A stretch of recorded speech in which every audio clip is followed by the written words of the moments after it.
Don't speak in Urdu. Try to speak in English. It doesn't matter whether you are speaking right or wrong. Just speak. The most important thing is to communicate. ये वो instructions हैं जो English class में teacher mostly देते हैं.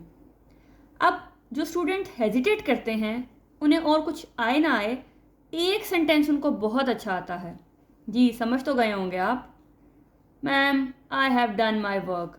और फिर एक वायरल वीडियो की तरह जब तक पूरी क्लास ये सेंटेंस बोल ना ले उन्हें सुकून नहीं आता. ऐसा ही होता है ना.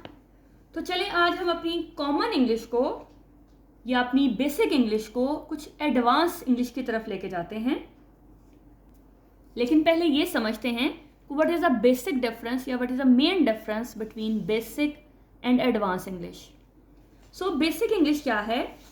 Basically it is very simple in style and has only the most necessary features without any luxuries. यानी कि जो आपको बहुत ही बोलने में सिंपल हो, जिसमें किसी किस्म की कोई एक्स्ट्रा एडिशन या कुछ आप ईडियम्स के बगैर बहुत ही सिंपल जो आपके पास होगी, that is called basic English. And what is advance English? Advance English basically means a superior और decorated form of the language. आपके पास उसमें ईडियम्स हों, कुछ फ्रेजेस हों, कुछ एडवांस फॉर्म ऑफ लैंग्वेज हो वो. और जब आप वो एडवांस इंग्लिश अपनी कॉमन इंग्लिश को हटा के जब आप उसको वो यूज़ करते हैं तो आप एक हायर लेवल की तरफ जाते हैं. तो आज का हमारा टॉपिक है basic versus advance English. So let's dive into elevating your language skills to advance English. Dive into मतलब डूबना नहीं, स्टार्ट करना. तो चलिए अपनी वीडियो को स्टार्ट करते हैं. जी स्टार्ट करते हैं अपने टॉपिक को. तो यहाँ पे मैंने आपके लिए कुछ सेंटेंसेस को चूज़ किया है. वो सेंटेंसेस जो आप अपनी डेली रूटीन में बोलते हैं और बहुत ही कॉमन इंग्लिश के वो सेंटेंसेस हैं. तो आज से आपने उनको नहीं बोलना, आज से आपने कन्वर्ट करना है उनको एडवांस इंग्लिश में. और मैंने आपको 3-4 हर सेंटेंस के साथ चॉइसेस दे दी हुई हैं. It's totally up to you which one you choose, कि आप उसमें से कौन सा चूज़ करते हैं. तो अपना पहला सेंटेंस देखते हैं जो बहुत ही कॉमन है. आई हैव डन माई वर्क. ये तो आप रोज़ ही जो है वो बोलते हैं, अपना काम करते हैं तो बोलते हैं आई have done my work. Group में मैसेज करना हो, अगर आपको कोई टास्क दिया गया है तो बोलते हैं जी ma'am I have done my work. Class में काम कर लिया तो सबसे पहला जो और कुछ आए ना आए ये लाजमी हमने बोलना होता है आई हैव डन माई वर्क. तो आज से आपने कन्वर्ट करना है इस सेंटेंस को I have wrapped things up. Same meaning है, कोई इसमें डिफरेंस नहीं है. ऐसा नहीं है कि इसके और इसके मीनिंग में कोई डिफरेंस है. No, not at all. I have tied up loose ends. I have put in the work. I have cross the finished line. ये आपके पास 4 सेंटेंसेस हैं. ऐसा नहीं कि ये 4 ही हैं, there are so many other sentence also, but I have chosen a few of them. कुछ मैंने उसमें से चूज़ किए हैं जो मुझे पर्सनली जो पसंद हैं. तो आप इसको कॉन्ट्रैक्शन फॉर्म में भी बोल सकते हैं, ये जैसा आपको समझाने के लिए पूरा लिखे. तो I have rap things up, उसको अगर कॉन्ट्रैक्शन में बोलेंगे तो वो इस तरह से आएगा, अगर पूरा बोलेंगे तो I have rap things up. तो आपकी मर्ज़ी है कि आप इसमें से क्या चूज़ करते हैं. लेकिन आज के बाद आपने इस सेंटेंस को अपने उसमें से लैंग्वेज में से अपनी रूटीन में से निकाल देना है. आप चूज़ करें जो आपको इसमें से सूट करता है. अगर आप इन सेंटेंसेस को यूज़ करेंगे अपनी डेली रूटीन में तो definitely it grabs the attention of the listener.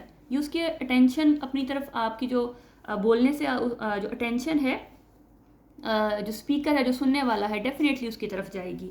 और ये सेंटेंसेस डेफिनेटली आपकी पर्सनैलिटी को और इन्हेंस करेंगे. जी नेक्स्ट सेंटेंस देखें. व्हाट इज़ योर नेम या व्हाट्स योर नेम. ये भी इंतहाई आपका एक कॉमन सेंटेंस जो आप कोई भी न्यू कमर है उससे उसका नाम पूछने के लिए यूज़ करते हैं. बट आज के बाद आपने इसको स्किप करना है अपनी कन्वर्सेशन से. व्हाट इज़ योर नेम या व्हाट्स योर नेम नहीं बोलना. आपने बोलना है may I have your name please. Can I get your name please. What should I call you. How may I address you. What do you call yourself. देखिए same meaning. Sentences are different but the meaning is same but in a advance way. एक versatility जो है वो आप आती है जब आप ये इस तरह के सेंटेंसेस बोलते हैं. तो आज से आपने इन सेंटेंसेस को स्किप करना है और आपने इनमें से कोई भी जो चूज़ आप करें, जो भी आपको अच्छा लग रहा है, जो भी आपको अट्रैक्शन दे रहा है, चूज़ दैट वन और उसको प्रैक्टिस करें. नेक्स्ट देखें हाउ आर यू. जब आप किसी से हाल पूछते हैं कि आप कैसे हैं, तो आप उससे यही कॉमन सा सेंटेंस बोलते हैं, हाउ आर यू। बट इसके अगर आप ऑल्टरनेटिव देखें, एडवांस इंग्लिश में देखें, तो आप कह सकते हैं, उससे पूछ सकते हैं, how have you been, how is it going, how are you holding up, how is everything, how is life treating you. Same meaning of these sentences, they are conveying you the same meaning। आप उससे जो पूछना चाह रहे हो वही question ही है, ये आपका क्या हाल है, और सेम ये आपके पास ये इन अदर वर्ड्स यही कह रहा है कि आपका क्या हाल है। अब आप खुद देखें कि which one is more appealing, कौन सा वाला आपको ज़्यादा अपील कर रहा है, ये वाला या इनमें से कोई। तो डेफिनेटली अगर आप अपने आप को इन्हेंस करना चाह रहे हैं तो ये जो सेंटेंसेस आपको ज़्यादा अपील करेंगे, तो इनमें से कोई भी एक चूज़ करें और उसको अपनी डेली लाइफ का हिस्सा बनाएं। जी, अगर किसी को आपने जवाब देना है आई एम फाइन, तो अब आपने आई एम फाइन नहीं बोलना। ये सेम वही कॉमन सेंटेंस है, आपका बेसिक इंग्लिश का एक सेंटेंस है जो आपको एक वर्सेटाइल जो फीलिंग है वो नहीं देता, बल्कि अगर आप इनमें से कुछ भी चूज़ करें तो ये ऑटोमेटिकली आपको इन्हेंस करेगा। For example, I am doing pretty well या I am doing pretty good, I am feeling good या I am feeling great, sorry D is missing, I am doing well thanks, not bad, I am all right, everything is fine, not too bad. ठीक, तो same meaning of these sentences. If you say I am fine, तो वो आपका इतना मज़े का नहीं लगेगा, बट इनमें से आप कुछ चूज़ करते हैं तो ऑटोमेटिकली आप जो है वो एक डिफरेंट जो सुनने वाले को जो है एक डिफरेंट लुक देंगे। Next second, thank you. अगर आप किसी को थैंक यू बोलते हैं तो अब आपने उसको थैंक यू नहीं बोलना, आप इनमें से कुछ चूज़ करें और उसकी प्रैक्टिस करें। For example, you are great, I am grateful, that's so kind of you, you are the best, a million thanks to you, words can't, sorry ये अपोस्ट्रोफी नहीं आना था, words can't describe how thankful I am. ठीक है, आप देखें automatically इसकी feelings ज़्यादा अच्छी हैं, ये सुनने में ज़्यादा अपीलिंग है। तो आपने इनमें से कुछ चूज़ करना है और अपने इस थैंक यू को अपनी डेली कन्वर्सेशन में से स्किप कर देना है। यहाँ से जो भी आपको अच्छा लग रहा है उसको चूज़ करें और इसको आप इसको स्किप कर दें। जी, नेक्स्ट सेंटेंस की तरफ आते हैं, यू आर वेलकम। अगर आप देखें तो ये मोस्टली वही सेंटेंस हैं जो आपकी डेली लाइफ का हिस्सा हैं, जो आप रोज़ ही ऑलमोस्ट बोल रहे होते हैं। तो ऐसा नहीं है कि मैंने वो सेंटेंसेस चूज़ किए हैं जो once in a blue moon बोले जाते हैं, ऐसा नहीं है, ये आपकी डेली रूटीन है। तो आपने कोशिश करनी है कि इन वर्ड्स को स्किप कर देना है और इनमें से जो है कुछ चूज़ करना है। जी, नेक्स्ट देखते हैं, यू आर वेलकम।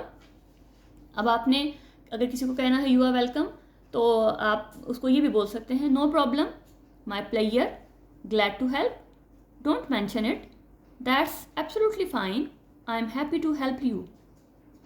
ठीक है, आपके पास ये 5-6 सेंटेंसेस हैं, आपने इनमें से कुछ चूज़ करना है और इसको अब हमेशा के लिए आपने निकाल देना है। नेक्स्ट देखें, कॉन्ग्रेचुलेशंस। अब जाहिर है जब कोई पास होता है, कोई खुशी होती है, किसी ने कोई बहुत अच्छा काम किया होता है, तो आप उसको कॉन्ग्रेचुलेशंस बोलते हैं, उसको मुबारक देते हैं। लेकिन अगर आप इसको स्किप करें और यहाँ से कुछ चूज़ करें तो देखें कैसा लगता है, you rock, fantastic, you did it, that's really nice, I am deeply impressed, keep up the good work. तो देखें, इसको जब मैंने इससे कन्वर्ट किया तो ऑटोमेटिकली ये एक और तरह का लेवल आ जाएगा, ये एक हायर लेवल की तरफ आप जाएंगे। तो अपने इन जो पुराने सेंटेंसेस हैं उनको अब आपने नहीं बोलना और आपने इनमें से कुछ चूज़ करें, 1-2 चूज़ करें, उनकी प्रैक्टिस करें और उसको अपनी लाइफ में ऐड करें। अगर आप यही वर्ड्स अपने राइटिंग में करते हैं तो डेफिनेटली वो आई कैचिंग होगा। जो चेकर है, जो चेक करने वाला है, वो रुकेगा 2 मिनट के लिए और उसको देखेगा और आप एक अच्छा इम्प्रेशन आप चेकर पर डालोगे। जब एक चीज़ आई कैचिंग होती है तो डेफिनेटली उसका इंप्रेशन भी बहुत अच्छा पड़ता है। तो आई होप कि आप इनको फॉलो करोगे और इन वर्ड्स को अपनी लाइफ में, अपनी राइटिंग में लाजमी तौर पे ऐड करेंगे। तो चलें चलते हैं नेक्स्ट सेंटेंस की तरफ। जी, नेक्स्ट है आपके पास कीप इट अ सीक्रेट। जब दो लोग आपस में बात कर रहे होते हैं तो बहुत सारी ऐसी चीज़ें होती हैं जो वो कहते हैं जी आपने किसी तीसरे को नहीं बतानी है, इसको सीक्रेट रखना है। तो जब आप उस किसी को कहोगे तो आप ये नहीं कहोगे कि कीप इट अ सीक्रेट।